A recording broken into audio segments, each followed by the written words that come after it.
दोस्तों, आज जो हम कहानी सुनाने जा रहे हैं वह कहानी है बुरे कर्मों का फल। एक सिद्ध आचार्य अपने शिष्यों के साथ तीर्थ यात्रा पर निकले। कुछ देर चलने के बाद वे थकान निकालने बीच बगीचे जंगल में रुक गए। इतने में आचार्य को कुछ आवाजें सुनाई दी। ध्यान से सुनने पर आचार्य को समझ आया कि यह कुछ लोगों के रोने की आवाज है।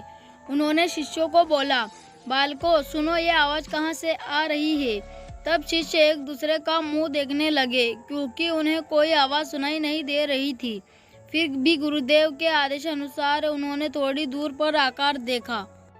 केवल आचार्य को एक गहरे अंधेरे कुएं से कुछ लोगों के रोने की आवाज सुनाई दे रही थी। आचार्य ने कुएं में झांक कर देखा तो उन्हें 5 लोग बहुत बुरी दशा में रोते हुए दिखाई दिए, लेकिन शिष्यों को न आवाज सुनाई दी और न ही कुछ दिखाई दिया। तब आचार्य ने उन 5 लोगों को मुस्कुराते हुए देखा और पूछा, भाई किन कर्मों को भोग रहे हो। तब वे पांचों और जोर जोर से रुदन करने लगे। तब आचार्य ने शिष्यों को बताया, यह 5 प्रेत आत्माएं हैं। यह सुनकर शिष्य डर गए। तब आचार्य बोले, बालकों डरो नहीं, तुम सभी इनसे ज्यादा शक्तिमान हो क्योंकि तुम सब कर्मों से महान हो और ये सभी आज अपनी पिछली करनी का भोग रहे हैं। आज के समय में इनसे दुर्लभ कोई नहीं है। तब शिष्य ने पूछा, इन्होंने ऐसा क्या किया है।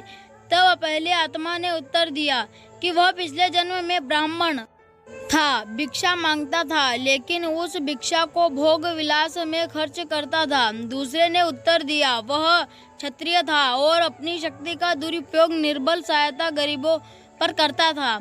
तीसरे ने उत्तर दिया कि वो बनिया था, बस खुद के फायदे की सोचता था और हमेशा मिलावट करके सामान बेचता था, जिस कारण कई लोग मारे गए। चौथे ने उत्तर दिया, वह क्षुद्र था, बहुत आलसी और जिम्मेदारी से भागता था, अपने माता पिता को पीटता था और दिन रात नशा करता था। पांचवें ने उत्तर दिया, वह एक लेखक था, अश्लील कथाएं लिखता था। उसने समाज को वासना का पाठ सिखाया था, इस कारण वे सभी पापी अपने पापों को भोग रहे हैं।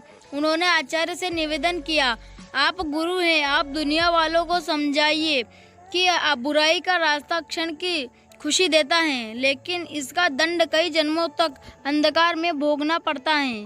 दोस्तों, आगे इसी तरह की हिंदी कहानियाँ सुनने के लिए हमारे चैनल को सब्सक्राइब करें। धन्यवाद।